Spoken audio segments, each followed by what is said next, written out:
एक दिन में करीब 1,60,000 लोग मरते हैं, हर सेकंड में 2 लोग मरते हैं।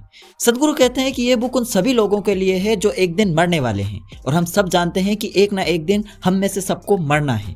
लेकिन फिर भी इस दुनिया में हर एक इंसान मौत से डरता है, बिकॉज हम में से कोई भी नहीं जानता कि मरने के बाद हमारे साथ क्या होगा, क्योंकि डेथ हमारी लास्ट डेस्टिनेशन होती है। इसके बाद क्या होगा ये हम नहीं जानते, इसीलिए हम डेथ से इतना ज़्यादा डरते हैं। बट सदगुरु हमें समझाते हैं कि डेथ एक नेचुरल प्रोसेस है जो हमें अलग करती है हमारे शरीर से, बट हम एक्चुअल में मरते नहीं हैं। वेल, अगर आप भी जानना चाहते हैं कि मरने के बाद क्या होता है, हम मरते क्यों हैं, तो ये समरी आपके लिए है। क्या आप जानते हैं कि मरने के 10 घंटे बाद तक हमारी बॉडी के बहुत सारे पार्ट्स काम करते रहते हैं। कई लोगों के तो मरने के बाद भी बियर्ड आती है। इसका मतलब क्या हो सकता है? कई बार लोगों के मरने के बाद भी उनके शरीर में हरकत देखने को मिली। जिन लोगों को मरा हुआ घोषित कर दिया, उन लोगों की बॉडी में मरने के बाद हरकत क्यों? ऐसा इसीलिए होता है क्योंकि हमारी बॉडी और लाइफ मतलब जीवन दोनों अलग अलग चीज़ें हैं। मरने के बाद भी बॉडी में हलचल इसलिए होती है क्योंकि जीवन को नहीं पता चलता कि अब मौत हो गई है और हमारा शरीर काम नहीं कर पाएगा। जीवन मरने के बाद भी कोशिश करता है, लेकिन जैसे ही उड़ान वायु निकलती है तो इंसान की मृत्यु हो जाती है। हम सभी की बॉडी में अलग अलग वेट होता है। फॉर एग्जांपल, मुझ में 45 किलो वेट है, आप में से किसी में 50 किलो वेट होगा, किसी में उससे भी ज़्यादा। लेकिन अगर मैं आपसे पूछूं कि क्या आपको कभी ऐसा लगा है कि आप 45-50 किलो की कोई चीज़ उठा के घूम रहे हो?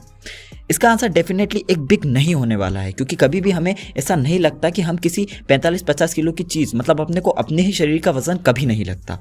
तो ऐसा क्यों होता है? वेल, ऐसा उड़ान वायु की वजह से होता है।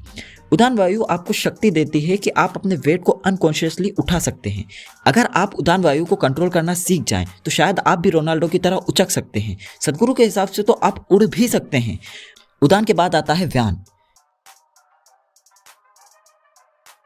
यह बहुत ही मिस्टीरियस एलिमेंट है। अगर आपकी बॉडी से चला जाए तो आपकी बॉडी सड़ने लगती है। आप जिंदा रहें या मर जाएं, व्यान के ना होने पर आपकी बॉडी सड़ने लगती है। व्यान इंसान के शरीर से लगभग 1 घंटे से 14 दिन के बीच में निकलता है। हर इंसान के लिए टाइमिंग अलग अलग हो सकती है। पहले के समय में इंसान के मरने के बाद 1 घंटे में अंतिम संस्कार कर दिया जाता था, लेकिन फिर व्यान के ना निकलने की वजह से समय को बढ़ाकर 4 घंटे कर दिया गया। लेकिन अब तो इंसान को कई दिनों तक बिना अंतिम संस्कार के रखा जाता है। इंसान अपने शरीर को ही अपना जीवन मान लेता है। इंसान जो भोजन करता है उसी के हिसाब से उसका शरीर बनता है।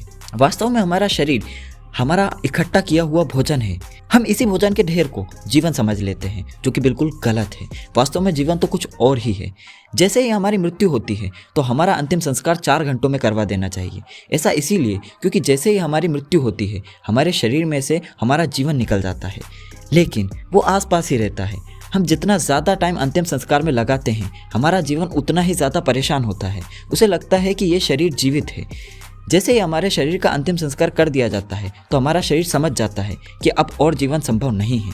इसे आप ऐसे भी समझ सकते हैं कि जब तक इंसान का अंतिम संस्कार नहीं होता सब रोते रहते हैं, लेकिन जैसे ही अंतिम संस्कार होता है तो सब चुप हो जाते हैं, क्योंकि उन लोगों को कहीं ना कहीं पता चल जाता है कि अब सब कुछ खत्म हो गया है। डेथ एक बहुत ही डीप कॉन्सेप्ट है और इस बुक में भी बहुत सारे कॉन्सेप्ट हैं। मैं इसको एक वीडियो में बिल्कुल भी नहीं समझा पाऊंगा। अगर आप लोग कमेंट करेंगे तो मैं इसके और पार्ट्स लेके आ सकता हूँ। धन्यवाद।